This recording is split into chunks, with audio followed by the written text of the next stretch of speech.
Welcome to Through the Bible with Les Feldick, a 30-minute walk through the Scriptures teaching in-depth Bible truths that change people's lives. Now, here's your host, Les Feldick.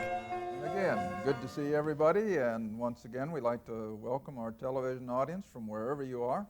And for those of you who may be new to our program, we're just an informal Bible study. We started years back in the book of Genesis, and we've just been coming up chapter and verse, and we're now presently, of course, in Philippians, in what we call Paul's prison epistles. And as most of you realize, Paul's letters began, of course, with Romans, Corinthians, Galatians, Ephesians, Philippians, Colossians, and beginning with Ephesians, of course, are his prison epistles that were written from prison in Rome. And they are just sort of head and shoulders doctrinally above the other Pauline epistles, which were elementary, such as Corinthians and Romans and Galatians. But nevertheless, as we study these prison epistles, always be aware that it is a step higher doctrinally, positionally, and all these things. And so it is really meat for the soul when we get into these prison epistles. Now again, I always have to remind our listening audience that all the past programs are available in either video, audio, or the little printed booklets. And we do it differently than most ministries. We put 12 programs on one 6-hour long video in order to spare shelf space more than anything. And then, of course, the audio is the same 6 hours, and the little booklet's the same way, 12 half-hour programs, or a total of 6 hours of television teaching. And again, we just appreciate so much the remarks that you have written on how you're enjoying either of these. Some, of course, like the videos, some like audios, and some like to read. And again, we always like to let prison inmates know that are watching the program that if they really are interested and really want these little booklets, we'll send them to prison inmates without cost. All right. I think we're ready to get back. This is, as I've said so often, a time for Bible study, and we just want to spend as much time as we can. Back to Philippians then, chapter 2, where we left off at the end of our last program in verse 6. So, speaking of Christ in verse 5, who, being in the form of God.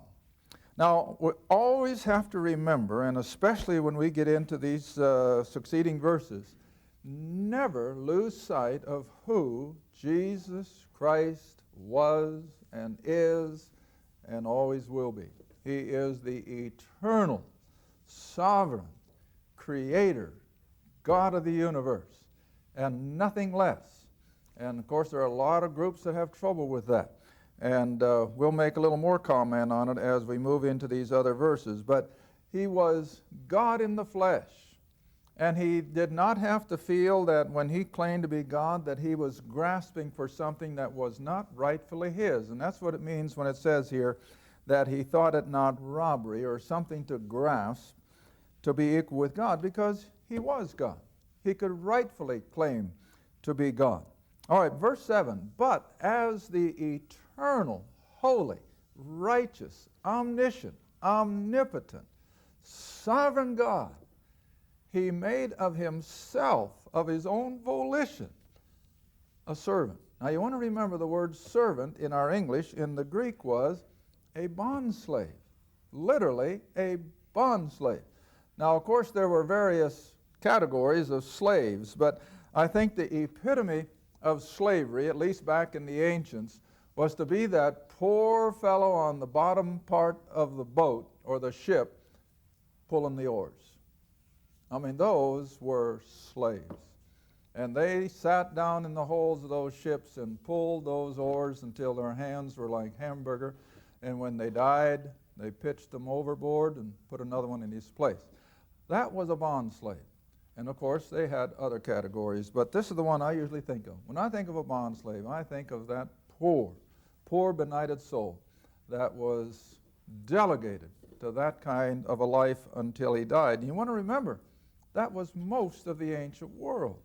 Very few enjoyed the comforts of life. That was just a small percentage of the wealthy and in the aristocracy, which of course precipitated the likes of the French Revolution.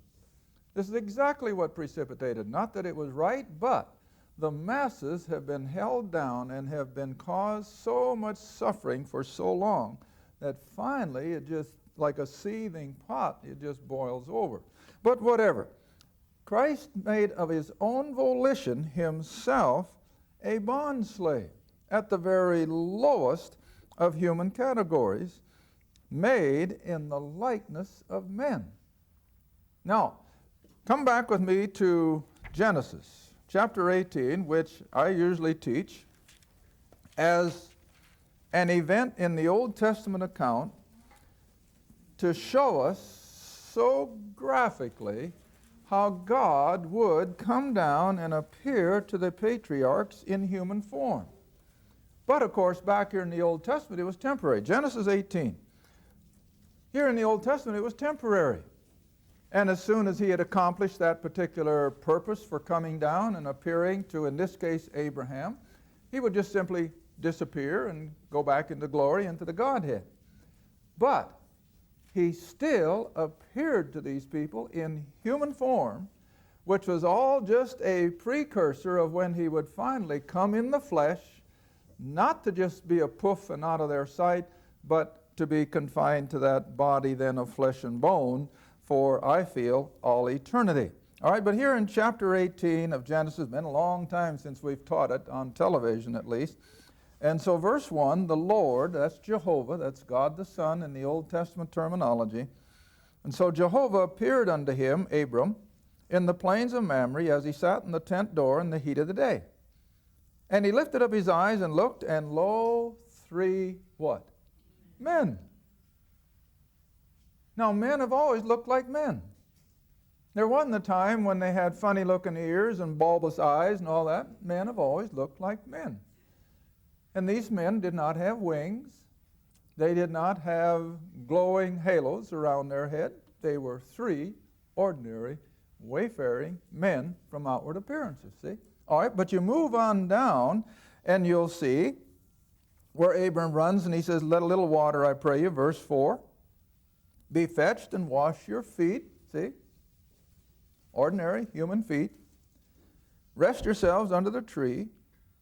And then you come on down to verse 8. I'm doing this just for sake of time. He took butter and milk and the calf which he had dressed, set it before them, these three men. And he stood by them under the tree, and all three of them what? They ate. They ate. But now who are these three people? Well, one is the Lord himself, and the other two are angels. But see what happens? They came down in human form, came walking up the path, or whatever the case may be, to Abram's tent, and Abram recognized them as wayfaring strangers, of course, and showed his Middle Eastern hospitality, fixed a meal for them, and filled their water bottles or whatever, and then he says, you can be on your way. Little did he know, of course, that one of them would be Jehovah God himself. Now, it's the same way with Jacob. Jacob wrestled with a man. Not some enigma, not some figment of his imagination, as the scoffers would say. Jacob wrestled with a flesh-type human being. But it was the Lord in a temporary appearance, and then he went up from him. All right, but now you see, when he comes by way of the virgin birth, he is the same God, but instead of just all of a sudden making a poof and disappear from their sight, he comes all the way through the birth of a woman. He comes through his childhood. He comes into manhood. And he begins his ministry at the age of 30 and begins then to show by his signs and wonders and miracles his deity, who he really was. But every time somebody looked at him or had a meal with him, he didn't just suddenly disappear. He was there. And they could touch him. They could shake hands with him. They could eat with him. But yet, as he was on the roaring waves of Galilee, he could step out into the open, raise his hand, and simply say, peace be still. And what happened? The wind died down and the waves slowed up, and the disciples were just amazed. And what did they say? What kind of a man is this?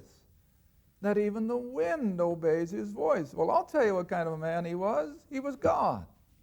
He never stopped being God. In the womb of Mary, he was still God. As he was the little child playing on the streets of Nazareth in the carpenter shop, he was God. And as he confounded the doctors at the age of 12 there at the temple, he was God. See? And never lose sight of that. All right, so now as you come back into our text here in Philippians chapter 2, even though he had made himself in the likeness of men, he didn't look one bit different than another average man in Nazareth. He didn't look any different than the average Jew during his 3 years of earthly ministry. They couldn't look at him and say, oh, that's the God-man. No, they couldn't do that. He looked just as normal as anybody else. But when the particular situation demanded it, he could show his deity, that he was God in the flesh. All right, now the next verse, verse 8. And being found in fashion as a man, from all outward appearances, from all his daily activity, he was just a man. And not only an upper echelon man, a lower echelon man. Now you want to remember, Joseph and Mary in Nazareth were probably next to poverty. I was just reading an account again the other day of a family in Israel, and where the father was a wood craftsman, just barely eking out an existence. Well, I'm sure it's always been that way. So he did not live in a family and a home of wealth. It was abject poverty. He lived as a bondslave, a servant. That was his level amongst humanity. All right, so being found in fashion, again, verse 8, as a man, he humbled himself. No one else did it. In other words, the governmental authorities of Rome didn't humble him. The priesthood in Jerusalem didn't humble him. Even God's, as we think of God in his heaven, didn't humble him. He humbled himself. It was of his own free will, of his own volition, he brought it all to pass. Now another verse comes to mind, and I didn't intend to use this one, I really didn't, but Acts, and we have used it before, Acts chapter 2. Acts chapter 2, dropping down to verse 22 and 23. Acts 2, verses 22 and 23. You'll recognize it as soon as you see it. You all there? And Peter is preaching the day of Pentecost. And he says, ye men of Israel, hear these words. Jesus of Nazareth. See, the one I've just been talking about. The carpenter's son. A man. See? Peter doesn't call him the God-man. A man. Approved of God among you by miracles and wonders and signs, which God, in his whole triune being, of course, which God did by him in the midst of you, that is, up and down the towns and villages of Israel, as you yourselves also know, because most of them had seen at least some of those miracles. But now verse 23, him, Jesus of Nazareth, being delivered, that is, up to the cross, by the determinate counsel and foreknowledge of God. Now, what does that determinate counsel mean? God had programmed it. God had drawn the blueprint that when man would sin, he would provide a Redeemer. And that Redeemer would have to go to a Roman cross. All right, and so it was all in the foreknowledge of God that Israel has taken and by wicked hands have crucified and slain. All right, all in the foreknowledge of God. Now coming back to Philippians then, so when Christ sent his eyes as flint toward the cross, it was of his own volition, although the whole Godhead is certainly involved in the operation of it all. Verse 8 again, I'm going to spend the rest of this half hour at least, and maybe the next one, I don't know. But this verse 8 is something else. And so he was found in fashion as a man from all outward appearances. He humbled himself and became, because again of his own volition, he became obedient unto death. Not just an ordinary death, not just a death by execution of the normal way, but even the death of the cross. Now, this is what I want people out in television, I want every one of you to realize. It wasn't just the crucifixion by itself that made this so unique. Thousands of people were put to death by crucifixion under the Roman emperors. Nero at one time had 2,000 crucified and placed on each side of one of the Roman roads so that he could ride up and down between them with his chariot and gloat at their suffering. So you see, the crucifixion alone was not what made our faith in the gospel unique. But I'll tell you what made it different from everything else. And if I don't teach anything else today that will sink in the minds of people, this is what I want it to be. That when Christ died on that Roman cross, every sin of the whole human race, from Adam until the last person before we go to eternity, was laid on him. Now imagine, all the horrible sin and guilt of a Hitler was laid on Christ. Every sin and thought and deed of a man like Nero was laid on him. And every wicked person that you can ever conjure up in your mind, every sin was laid on him on that cross. That's what we mean by the death of the cross.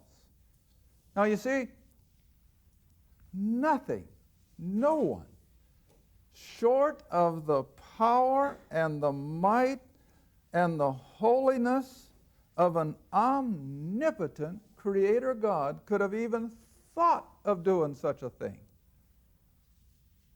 And as I said in my first program, I laid awake part of the night last night mulling this over. Listen, there is not another religion, if you want to call it that, on the face of this earth that can claim to have someone within their belief system that could claim to have all the sins of the world placed upon him. Muhammad couldn't do it. He was human.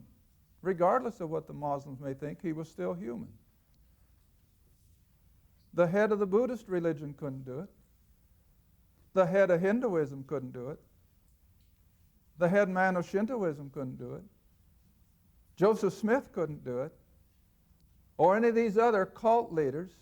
There has never been another individual that could have ever come close to taking every sin of every human being and have it put on him.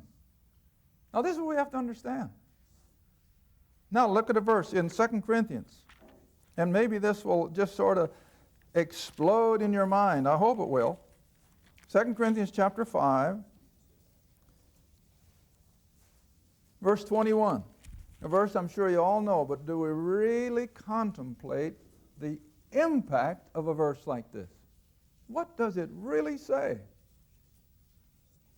2 Corinthians chapter 5, verse 21.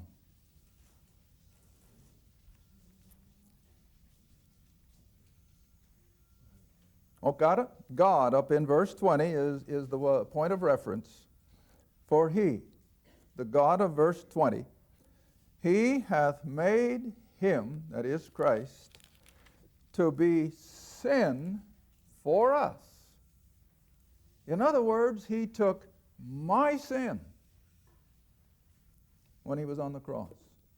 He took your sin. He took the sin of every human being, even the most wicked, the most ungodly. His sin was placed on Christ. All right? And so he became sin for us. He who knew no sin, of course not. He was God. He was sinless. And all for the purpose that we as believers now might be made the righteousness of God in him. All right, another verse. Come all the way back to Isaiah. Haven't used it for a long, long time. And I know when I did use it, I had several letters that were kind of shook up. They never knew that this was in their Bible. Isaiah 52. Isaiah 52. Verse 13 and 14. Isaiah 52, verses 13 and 14. Behold, my servant. See? There's that bondslave. Behold, my servant shall deal prudently. He shall be exalted in spite of his role as a servant. He shall be exalted and extolled and very high. And we're going to see this a little further on in Philippians. But now look at verse 14. You'd be surprised how many people don't know this in their Bible. As many were astonished at thee, his visage, his outward appearance was so marred or disfigured more than any man, and his form, his whole bodily appearance was so disfigured, it was so marred, it was so utterly distorted than anyone who had ever experienced in human history. Now, you know what that tells me? No wonder Mary couldn't figure out that it was Jesus. Because again, put yourself in her shoes. This is what she saw hanging on the cross as they left to go home. This is what they had as a mental picture of the Christ hanging on the cross before Joseph of Arimathea put him in the tomb.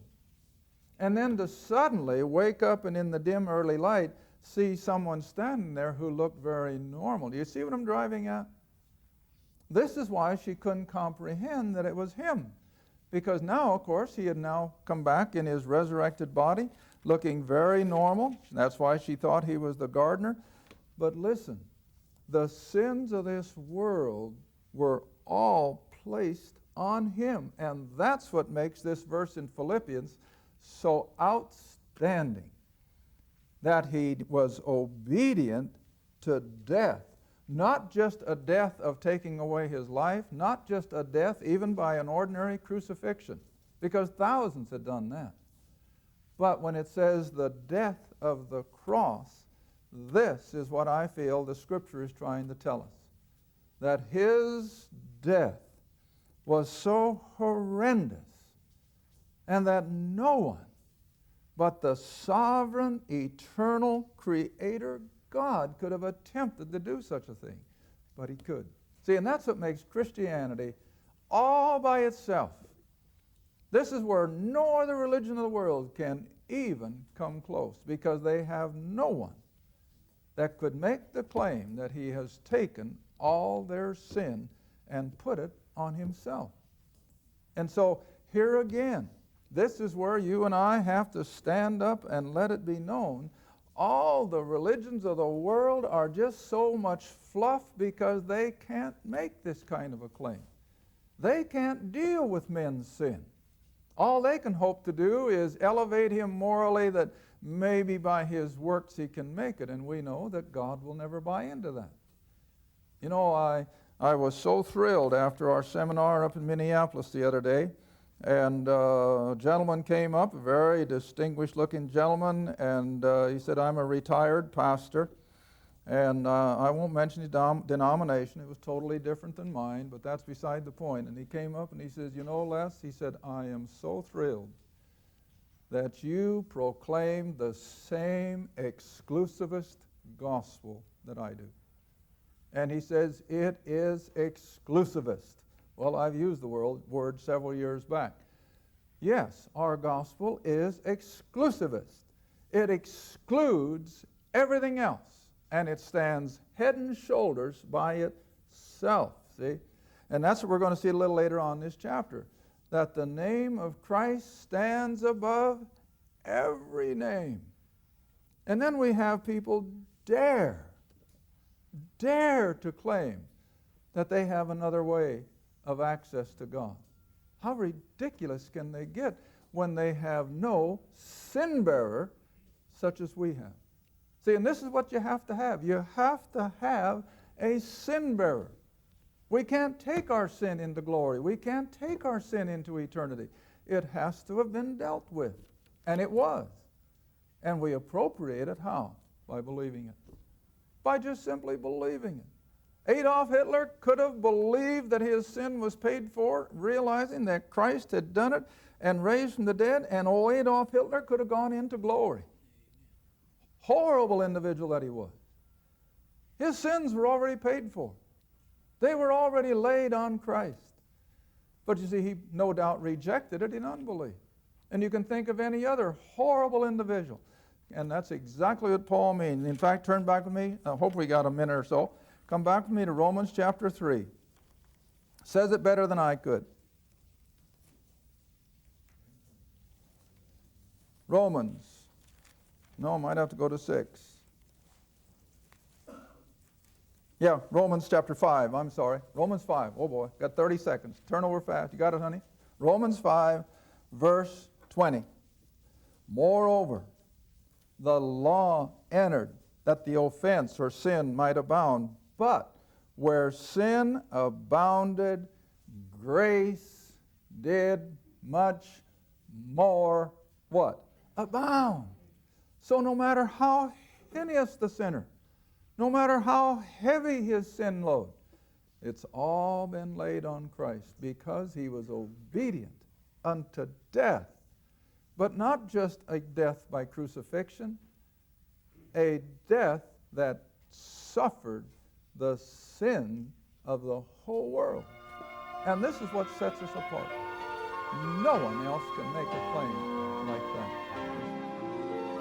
Thank you for watching Through the Bible with Les Feldick.